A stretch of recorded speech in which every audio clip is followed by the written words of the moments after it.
I'm Gabby, and these are my teammates, Ola and Samuel.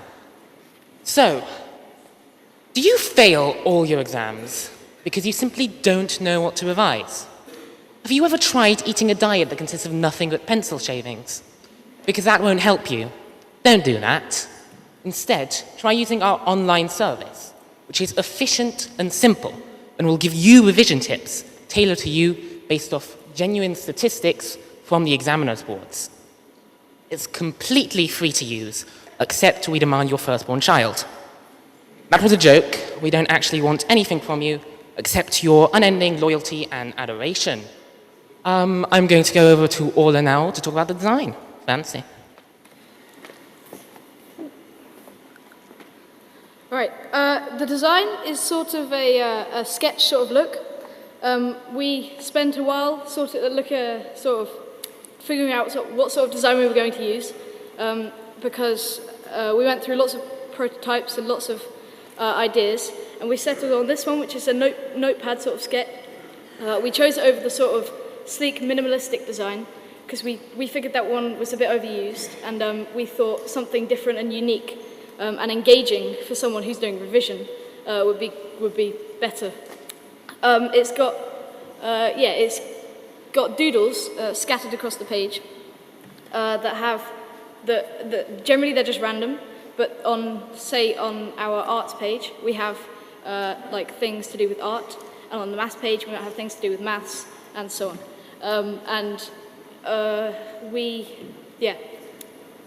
decided that this was more engaging as well, and it can be more fun for you to revise. We don't want it to be boring for people to revise, because revising can be a boring thing, and they're going to use our website, they're not going to want it to be tedious. So, what are the really good things about our website? Well, for a start, it's very easy to use. We have a very intuitive design. There's nothing strange to do. You simply log in, register an email, and you will receive tips straight to your email address. Of course, this is a very helpful thing to do, because if you do better in your exams, you do better in your life, you don't end up dying on the street. It's always nice. The light-hearted and cheery design we have here will give you less exam stress, which makes you do better on the exams, as we discussed before, less dying. And finally, it's very personalized, because you tell it what tips you want, what exams you're taking, so you won't get something that's completely irrelevant to you. And it brought my dog back to life. Here, we have a crayon sketch of Cthulhu. Moving on. What are we planning to add to this app in the future? Well, we're going to have a mobile app, because some people want to revise on their mobile phone, I think. We are also planning to add A-level support, more different exams, perhaps even for university degrees. And we might even personalize it even more by allowing you to customize your own doodles, do your own little doodly drawy things, and put them on your pages, so that when you see the website, you'll be reminded of how bad you are at drawing. And finally, we will give the homepage the ability to steal your soul if you look at it too long. Now, here I'm over to Sam to talk about the code. Okay, so I did the back end of the website, and basically we made the back end of the website with no APIs using PHP and MySQL. And so it's got a database. It's got quite a few different tables in there. Obviously, it's got a users one for logging in and receiving emails, but it's also got a lot of others to categorize things like which exam boards, which levels of subject, things like that. So we wanted to actually just show you rather than talk about it. So we've got the website. So normally users can log in. You know how a login system works. I'm not going to bother showing you that, but we've also got methods for if people want to cram revision. If they're coming up to a test, they can just browse all of the tips. So for example, they can just go to physics, and there we go. So we can find all of the tips right in a big list. It's, yeah, there we go.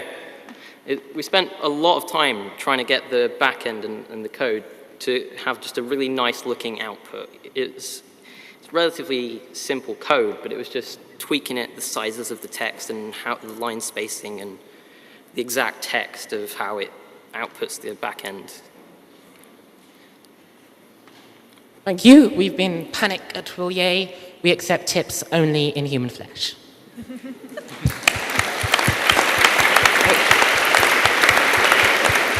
Any questions?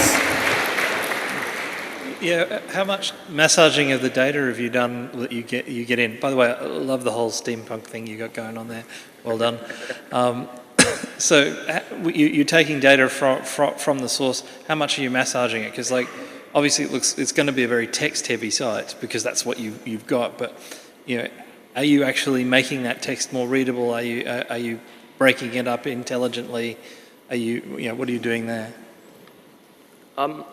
We've got a combination. I mean, we were still working on a way of automatically getting tips because there's a lot of different exam boards and they all publish their data in different formats and ways. So a lot of the tips are actually manually entered, but there are also some exam boards which we have got ways of getting some of the tips automatically. There's just a lot of different exams and exam boards around, really. Thanks. I've got a question around the way people learn. So I was wondering what kind of questions you might have asked. Have you done any kind of user interviews to base your UI? Because I think it's beautiful, but I'm thinking some people learn by hearing things, some people learn by writing things down, some people learn by reading and then writing. Do you know what I mean? There's lots of different ways we can learn. Well, I had, earlier this weekend, I had someone come up to me and praise me for what I wrote on the physics page and said that he wanted to give me all my money. Apart from that, we've mostly just looked at it ourselves, some help from our mentors. We haven't asked around, we haven't done any sort of research on it, but we decided that just giving people the information, it's not the sort of information you'd get on BBC Bite Size or anything. It's just sort of information like the sort of thing that other people get wrong in their previous exams. So the majority of people got wrong. So little silly mistakes and things that lots of people maybe forgot to revise. And so we figured you could either use it as a last-minute sort of resource if you felt like you've revised everything and you just kind of need to run over it maybe the morning before or the night before, or you could obviously sign up and get emails across a longer period of time. So in that way, it's kind of tailored to lots of people who learn in different ways. So. How many levels of study do you do? Do you go through GCSEs? 11 plus, A levels? At the minute we don't, but that's an improvement we'd like to make. At the minute we just do GCSE, but we'd like to maybe go on to AS level and A level. And yeah. Do you also include things like past questions?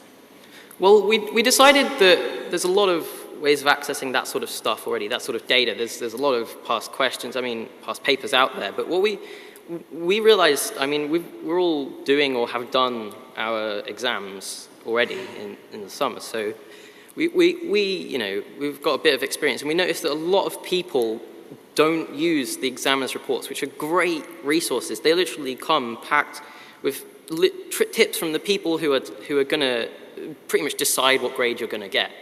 So we decided we just want to collate all that information in one place across all different exam boards and subjects. Any other questions from judges?